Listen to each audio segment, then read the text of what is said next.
Mentre affondo nella certezza che questo sta per succedere, lascio andare una perfetta mia storia, mia storia.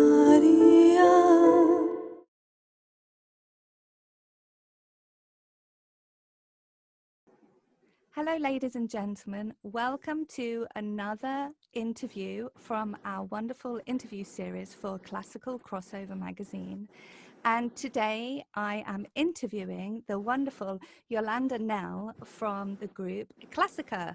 So welcome, Jolanda. How are you today?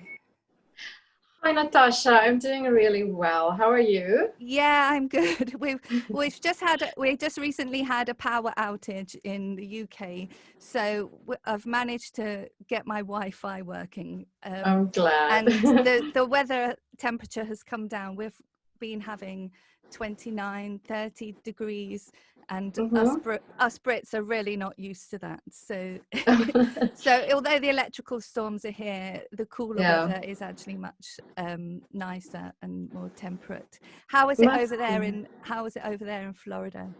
Hot. Oh, really? How hot? Probably closer to 38 Oh my centigrade. goodness. Yeah. Oh my Yeah. goodness. I So with hope you lots of humidity. oh my goodness. So I hope you have AC over there. Yes, you cannot live here without AC. Oh, So we yeah. have AC. Oh, that's good. We have fans, and that's. I would have been sweating right now. I was going to say you look immaculate. You look Nice and beautiful. fresh.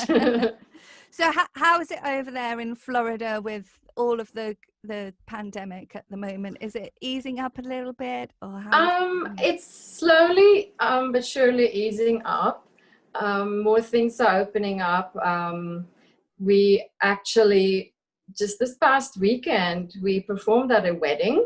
Oh wow, excellent. In the southern part of Florida, it's a city called Naples, and it was very interesting to be part of a wedding during this time. Yeah. They actually decided not to postpone the wedding because of health problems of close family members. So they were very adamant to do the wedding, and it was beautiful and very interesting. It was very as much as possible very safe, and we were very far apart from each other and from the guests, and it was lovely. It was so nice, and we wore masks during the ceremony. Didn't, of course, when we were singing, but we were standing all the way in the back. And during the reception we sang during the dinner, so everybody was sitting at the tables far away from us, and we were singing. And it was so much fun. It was just very, very nice to do something almost normal. Yeah. Oh, that sounds wonderful, because so many artists are not having the chance to perform at the moment. We've been very blessed with this wedding, and we've just enjoyed it so much. We were so excited. Yeah, of course. And what was the wedding like? Was it a fairy tale kind of wedding? Was it a very It was very wedding? fancy, and it was in a very, very nice hotel in Naples, Florida. It was originally going to be in Miami, but they had to move the wedding because of there's more restrictions in Miami, because of higher numbers there. So they were able to move the whole wedding to Naples, and it worked out really, really well. It was gorgeous. Oh, that's lovely. And what kind of songs do you sing at weddings? Do you have a really set repertoire that you choose from, or do you do it on like an individual basis? We really look at the individual people, and in this case, she specifically asked for the mother of the bride asked for a specific song. So during the ceremony, we actually sang "You Raise Me Up," we sang "Hero," and we sang "Hallelujah" and the prayer, the Leonard Cohen "Hallelujah," and then we sang the prayer. And then during the reception, which is big party, we were doing all, our fun songs, like Just the Way You Are. And but she actually, I sent her a list of our songs, and she picked songs. And she picked them. Okay. She actually added a few requested specific songs that we then added to the repertoire for her. I find it interesting when people ask for specific songs, especially if they're in another language, because it really does take time to learn new songs, doesn't it? It does. Luckily, the songs she requested, one of them was All I Ask of You from Phantom, and nice. two of our singers said, okay, we'll do it, and Stephanie and Chris. And then the other song was 1,000 Years, the Christina, I think, Berry song. And Derek actually can play it on the piano and sing it, so there was that. It just worked out so well. Oh, it sounds like a really, really lovely event. I'm really pleased for you that you're started on your way back to performing properly. Yes, thank you. And then we just yesterday got an invitation to perform at it's an active adult community. We have a lot of those in Florida, the retirement homes. Okay. And what they're doing, they have a courtyard at their facility, and all the homes, the balconies of the homes look out onto the apartments. They look out onto the courtyard. So what they've been doing, recently started doing it, they bring back entertainment, but instead of having it in the dining room or the ballroom, they do it outside in the courtyard. So that's brilliant. The people can sit on their balconies and watch the entertainment. So we're very happy about that too. We're going to do a show in November for them. That's great. Outside. I think it's interesting how the appetite for live performing is still so high, isn't it? I think it might even be higher now, because now people realize what they've been missing, and when it's taken away from you, how important it is. Exactly. And especially for the older generation, it's so healing for them. I mean, absolutely. I know that when I've performed myself in care homes in England, the audience are so appreciative, because some of the songs, they just bring up so many wonderful memories of their lives. And yes. I'm sure you must feel that. Yeah, we do perform a lot at the active adult communities, especially on the other coast of Florida, and they absolutely love it, because they all have great taste in music, and a lot of them are retired people from New York City, so they're used to going to Broadway and the opera. Of course, so they really enjoy high quality performances. So we're blessed that we have that aspect here in Florida. That's great. And so it brings me to one of my questions, actually, which is how you formed as a group, because I know you all actually, are real performers in your own right. Yes. And I'd like to talk to you a little bit about yourself as well, but just tell me a little bit about how you got together, because you've all got such beautiful voices, and I've listened to some of your works, and you tend to really blend really well. How did you get together, and how do you feel being part of a group when you're a solo artist as well?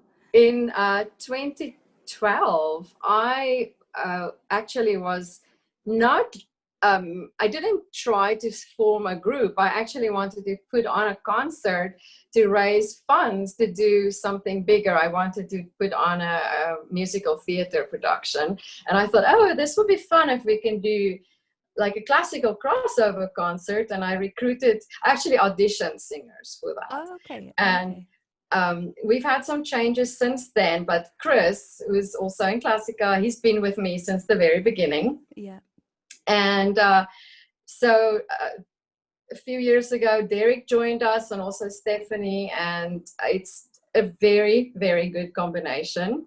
I think Stephanie is a little bit more operatic than I am, and Derek is definitely much more pop singer, even though he has classical training. Yes. All four of us do perform as soloists. Chris sings a lot with St. Pete Opera.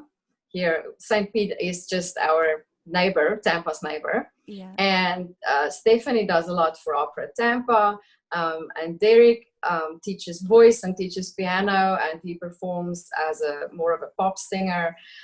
We're all very active. I perform as a soloist under the name of Lady of the Shallows. We've got lots of fun things, you know.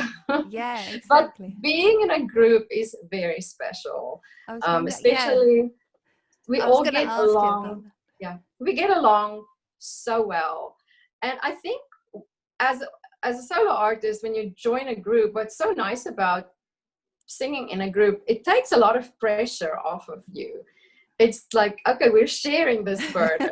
Yeah, yeah, And we just help each other throughout during the concerts, and it's just such a good energy between us. yeah. We've traveled to South Africa last year, where I'm from, but we were invited to sing at the Free State Art Festival there. So I took the rest of Klassika to South That's Africa with me. amazing. It was That's so amazing. amazing. It was Um, amazing. We had a fantastic time. what's the festival like? Is it a big festival out there? It is a big festival. It's pretty much in the middle of South Africa, in a city Okay, called Bloemfontein. okay. And it is this time of year. Actually, it was in July, which is winter in South Africa, and it was freezing. They don't have central heating. So Oh my God, yes, goodness. we were singing, and the festival is throughout the whole day. Okay, And so we performed 2 days in a row, but the first day our time slot was at 10:30 in the morning. okay. We were frozen, but it was, when we opened our mouths, you could see Yeah. our breath. We can now do a concert in any weather, trust me. Exactly. Well, that's the thing, isn't it? We're used to singing in churches and things, so getting up really extra early for a 10:30 performance Yes, yes. is normal, but the fact of the freezing cold weather doesn't. I'm sure it didn't help. It was an added little extra special thing. Did you for have us. any of the you can get those little things that you click and heat, or did you have any heat pads that you? We had nothing. We were very unprepared. Luckily, the stage manager had a portable heater that she plugged into our dressing room for us, because I think she saw we were not going to make it. She sacrificed and she gave us her heater. Oh, bless her. Oh, that's lovely. And the trouble is, when you have your gowns, usually your arms and your chest and everything is so we were exposed, completely open except for the rest of the gown. So the next day we went and we purchased the thickest hose we could find. I can imagine. Under the dresses, and that did help a little bit. Yeah. Well, my top tip for anyone is, if you are going to be singing in freezing cold weather, is buying the heat pads that you can buy for people that have bad backs. And yeah. Oh my gosh, that's such a good idea. It's like I've learned from being too cold in too many churches, and Yes. I usually wrap a couple round my legs and one round my my thorax, and it just keeps you super warm. Yes. Because they actually last for about 8 hours, and you don't need them for 8 hours, but at least you don't feel that pressure as though the cold is going to affect your voice. So yeah, anyway, if you're ever cold, thank you though, that's a fantastic tip. So I know that I was reading your biography, and I saw that you're from South Africa. So how was your journey how did you end up in Florida, basically? Okay. Well, I was born and raised in South Africa, and I actually went, after high school, went to performing arts school there.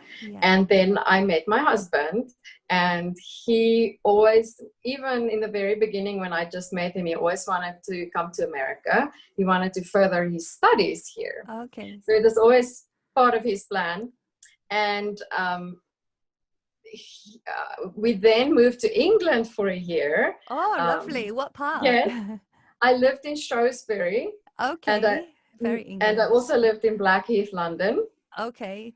Yes, it was lovely. We loved it so much. And then we came to Florida. He had to do interviews, and he got accepted here at the University of South Florida. And we moved to Tampa. We've also lived, we were here 5 years, and then we lived in Colorado for a little bit, and we moved back to Florida. Okay. Was Colorado too cold? It was just for career Okay. possibilities for my husband. Yeah.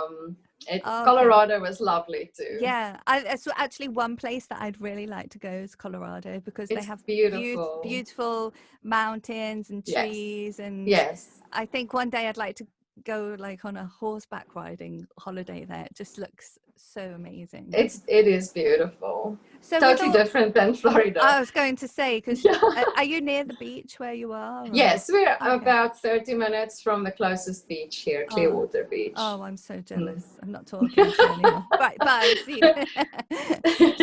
so all of throughout the years, did you study voice in South Africa? Yes, is that where you started? And I grew up in a very small town in South Africa called Rustenburg, and my mother wanted me to take voice lessons, and they just happened to be an opera singer who came from, back then it was the Czech Republic. Okay. It was, during the communist era, and so that during that time they left the Czech Republic and they moved to South Africa, and she was a voice teacher, which was just a wonderful coincidence. Yeah. And I started taking voice lessons from her when I was 14. And then after high school, I went to a performing arts school in Pretoria, the capital of South Africa. And it was very specialized in opera. I did opera as my main thing. It was pretty much what we did. Everything was just around opera and the art form of opera. Yeah. So it was a fantastic background that we received. And did you have an inkling then of wanting to kind of broaden some of the kind of not repertoire, back then, or not really? Not back then.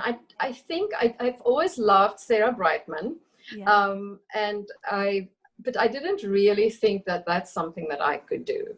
Okay. And then honestly, it really happened much later when I decided that I want to change my career a little bit, and that I'm going to do what I want to do now and sing what I want to sing. Yeah, it's quite interesting for me to hear the different kind of stories of how people ended up in this kind of classical crossover genre.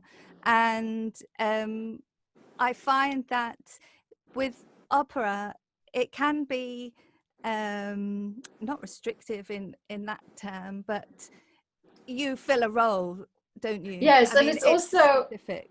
I always say that opera is a little bit more unforgiving, and we have much more freedom as crossover singers. Yeah. So that's, I think, the big part of where the pop style comes in, because we have more flexibility in how we use our voices. If you do Mozart, a certain way. Exactly. And there's only that one way, which is, some people are fantastic in that. I think I'm just not that, I needed a little bit more freedom for my voice type too. Yeah. Did you have a favorite operatic aria or role that you Yes. I love Violetta from the La Traviata. That's my favorite role. Okay. That's a very, very, it's probably one of the hardest roles to play in the whole repertoire, because you're in the whole opera from like the beginning all the way to the end. Yes, lots of lyrics to memorize.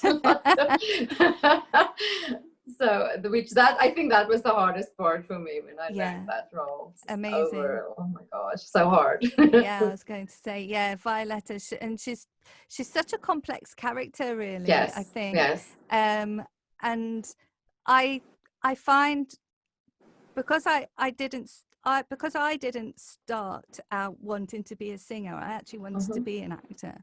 And so for me, learning about the different characters for opera, I find it one of the most rewarding things is really delving into the different operatic characters that you can play. How do you feel about that? Do you miss that Yes, now?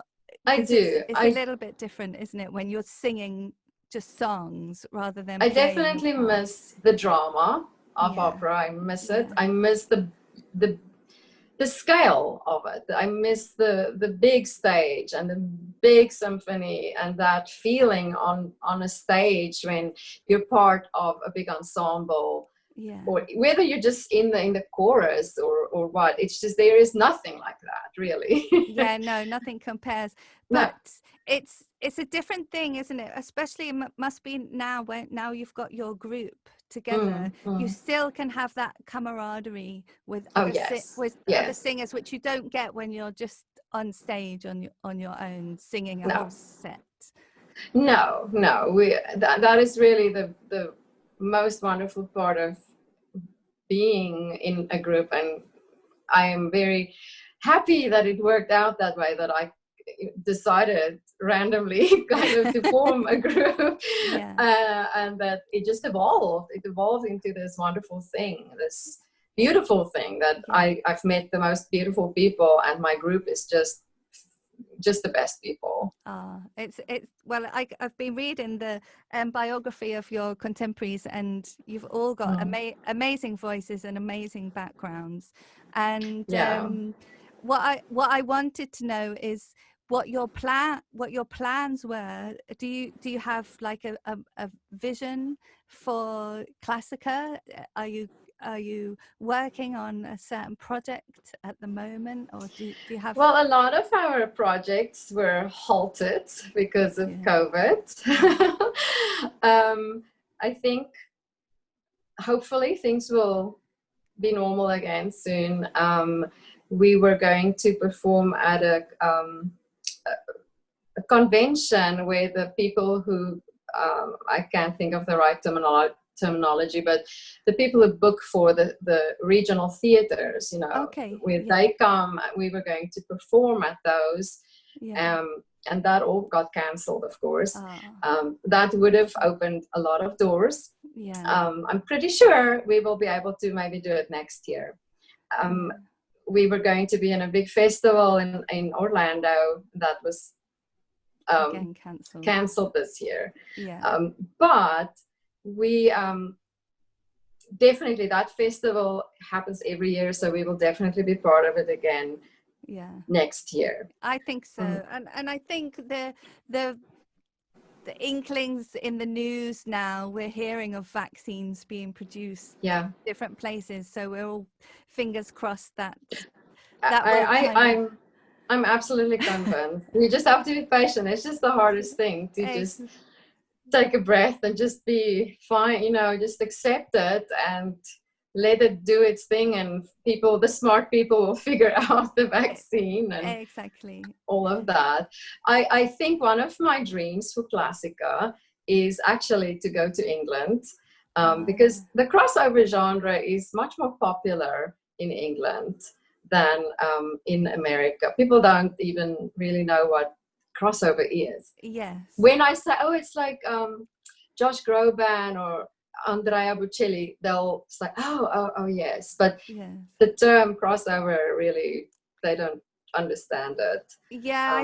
I find that as well, and I've said it quite a few times, but I think people listen to classical crossover so much without even realizing they don't know it is crossover. Yes. And I think over the years the term crossover will become bigger and bigger, and I think like understanding groups and where people are coming from, their backgrounds. This is what's so wonderful about Classical Crossover magazine, is being able to show that there's no stiff upper lip in classical crossover. It's very open, isn't it? Yes.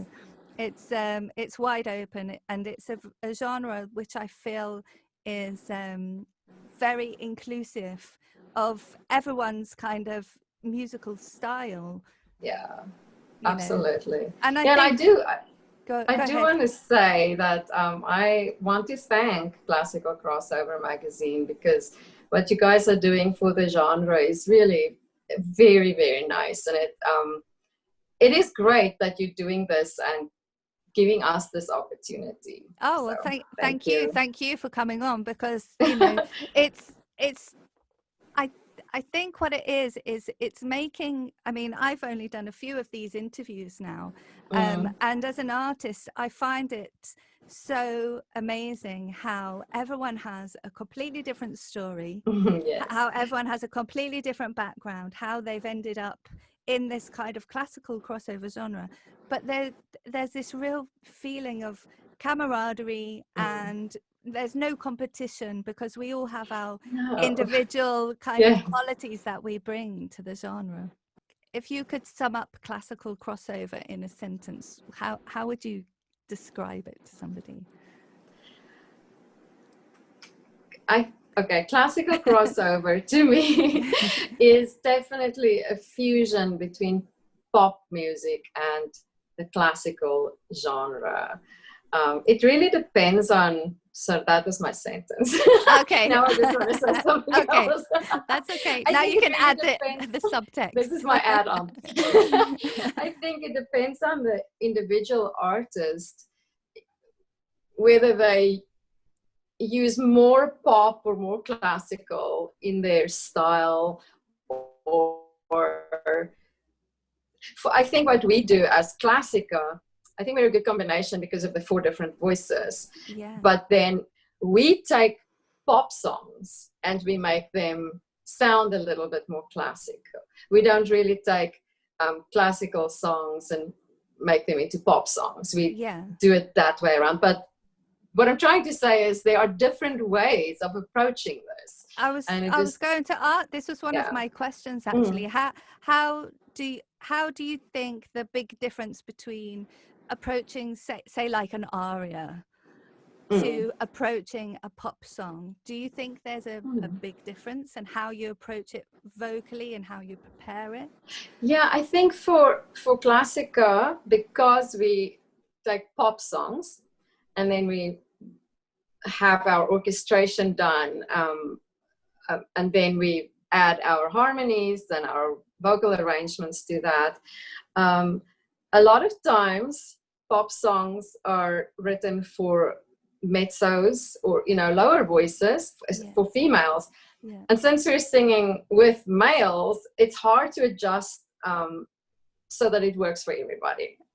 So sometimes it's tricky for us as sopranos, because both Stephanie and I are sopranos, but we've learned so much. It's really helping our classical singing style too, by trying to sing a little bit more pop.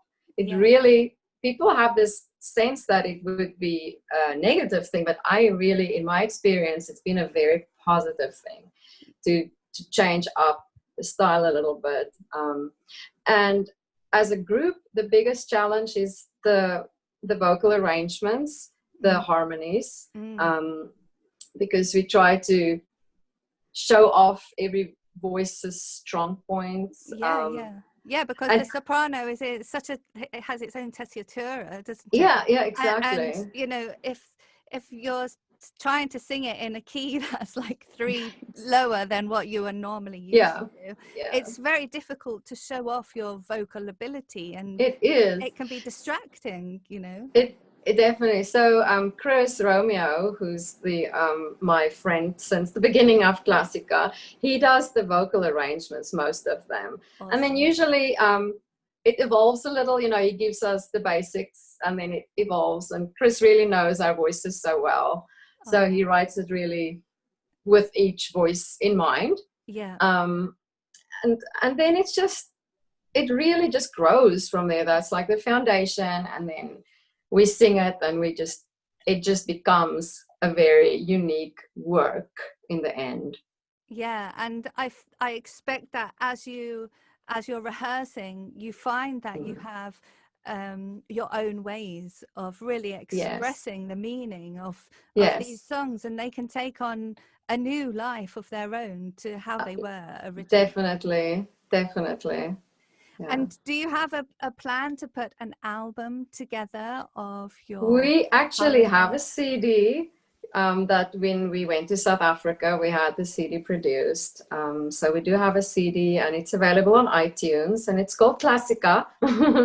um, we will probably bring another CD out soon as we record more songs together. Exactly, because I did listen to some of the songs that were on there, and I don't know who produced it. I didn't get that far into my research, but I really, really enjoyed the arrangements. Thank you. My producer is a South African friend of mine who lives Okay. in Pretoria, South Africa. Ah, And what the process is usually we decide we want to do a certain song. yeah. And I contact him. His name is Johan Kalber. And I say to him, listen to this song, make it special, make it Klassika. Yeah. And then he takes it and he just does his magic.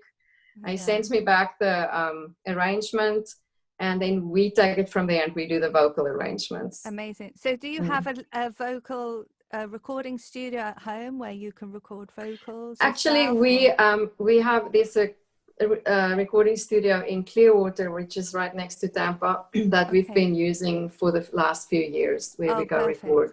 Oh, perfect. Yeah. I think And that's then one of what? Go on. Excuse me. I'm What so we do is, excited.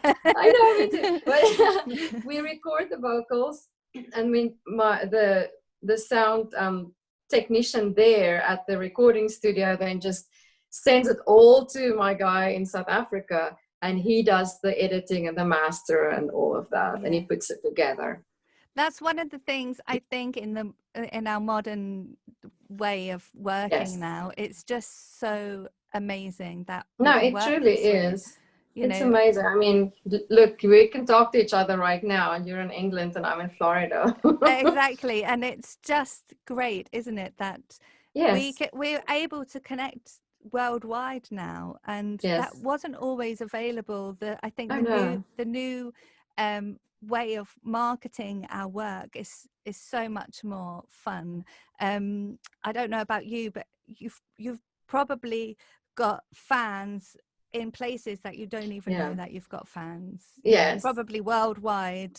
And We have a lot of fans in South America because we add a lot of Spanish to our music. And nice. I would love to go there one time and Yeah. do a little tour in South America. Do you speak Spanish yourself? I don't, but Okay.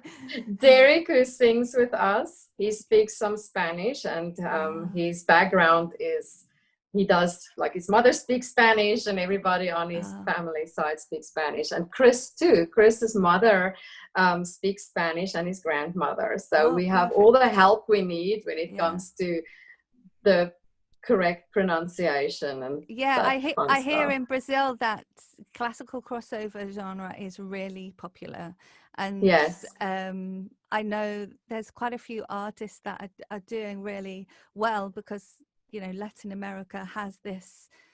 yes. It's kind of very open to classical crossover They do music, love so I crossover. I Yes, think it's going to grow up to America and then it will yes. spread across eventually.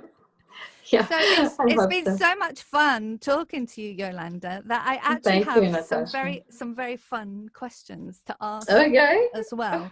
So let me get my little question pad here. And this is a new thing that I've been doing in the interview series, because I think during this pandemic everything's just been so heavy, hasn't it? And I Mm-hmm. thought I started doing some research and thinking, what would I like to ask as like personal questions, because I think sometimes in the classical crossover world, we have a kind of persona that we Yes. introduce to people. Mm. Our hairs. I mean, look at my hair. I'm trying to do it with these cans on. It's not very successful, but we have like an image that we want to portray, and we don't all wake up with perfect glam hair and No. a diamante tiara on. So I might, but don't tell anybody. And so I put these little questions together, and I hope you enjoy answering these. So this is our Jolanda from Klassika quick fire round. So here we go. Jolanda, name a song that makes you want to dance. Bruno Mars, Just the Way You Are. Oh, good choice. We like that. Jolanda, what do you wish you knew more about? It's a hard question. There's a lot of things I wish I knew more about, but I think the ocean, all the creatures living in the ocean. I would love to know more about that. A secret marine biologist on our hands, ladies and gentlemen. Well, luckily you're closer to the ocean than we are, so I am. You've probably got more luck on getting that going. Okay, what was the last thing that you bought online? Shoes for my son. Oh, lovely. Excellent. Good purchase, I hope. What was the first concert that you went to? Celine Dion. Oh, nice. Yes. What was she like? Amazing. I sat very far. I didn't have money, so I had a very cheap ticket. Okay. The screen was huge and I could see her. It was a beautiful concert. Oh, good. I love Celine Dion. She's amazing. Yes. Okay, Jolanda, what is your ultimate comfort food? Oh my goodness. I think, because I'm a South African, I would say leg of lamb and roasted potatoes. Oh, that sounds nice. Although I'm a veggie, I'll take the roasted potatoes though. Yummy, yummy. Okay. What is the most used app on your phone? Facebook. Facebook. Yay. Yes. Facebook. If you're watching Facebook Live tonight and not on YouTube, yay, up for the Facebook. Okay. Jolanda, if you got stuck on a desert island with a fictional character, who would you want it to be?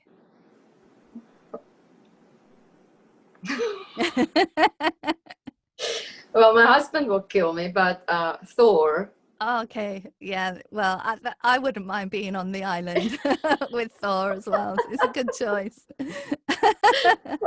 Okay, we won't tell him. We'll keep it secret. No. Okay, we're nearly there. Would you go skydiving? Would I? Go skydiving? No. It's just no. It's just no. Absolutely not. What is one place in the world that you haven't visited yet? Many, but one that I would love to visit is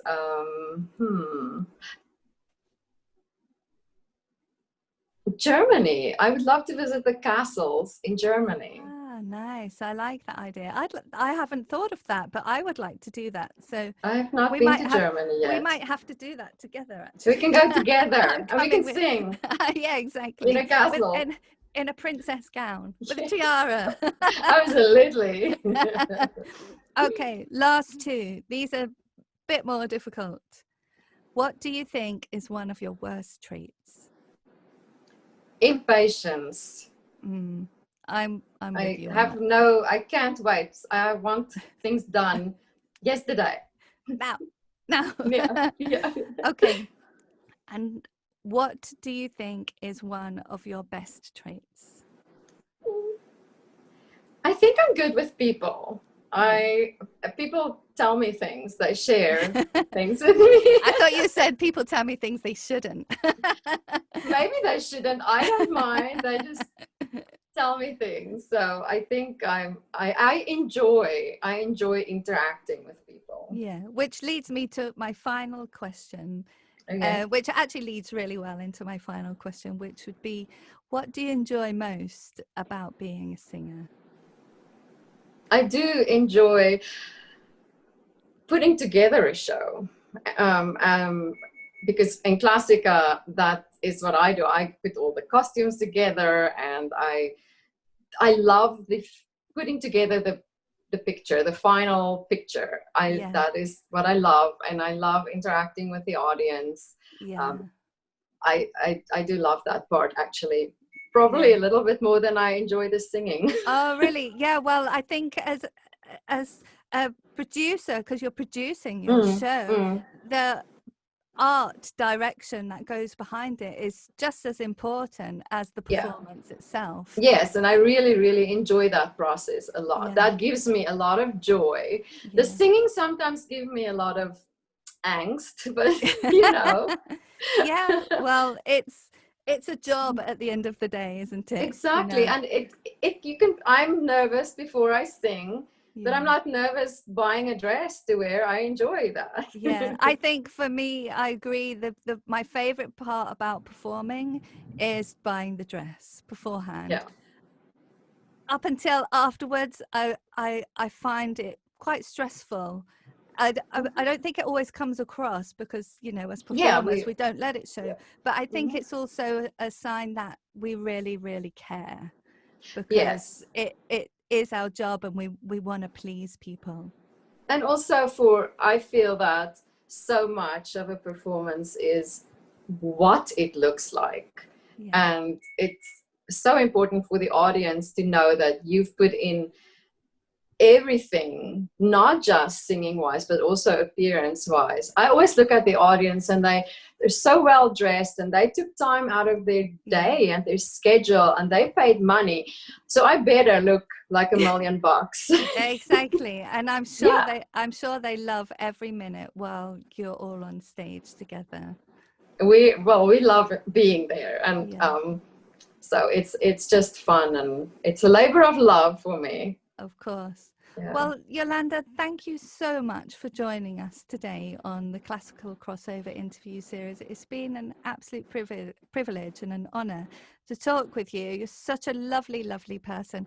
And if you do come to London one day, I'd love to meet you in real, and we can talk more about music and maybe visiting castles in Germany with our princess gowns on. And I'm sure we'll be getting every other soprano on that journey. They can all come, yes. Thank you so much, Natasha and Classical Crossover Magazine. This was lovely, and lovely to meet you. Yeah, lovely to meet you too. So thank you. Send our love and our regards to everyone in Klassika. So we've got Derek, Stephanie, and also Chris. So I will do that. Next time, I'm sure we'll be able to talk to all of you. And in the meantime, please take care and look after yourself. You too. Thank you. Okay, take care for now. See you, Jolanda. Bye-bye. What's going on in that beautiful mind? I'm on your magical mystery ride, and I'm so dizzy, don't know what hit me, but I'll be alright. My head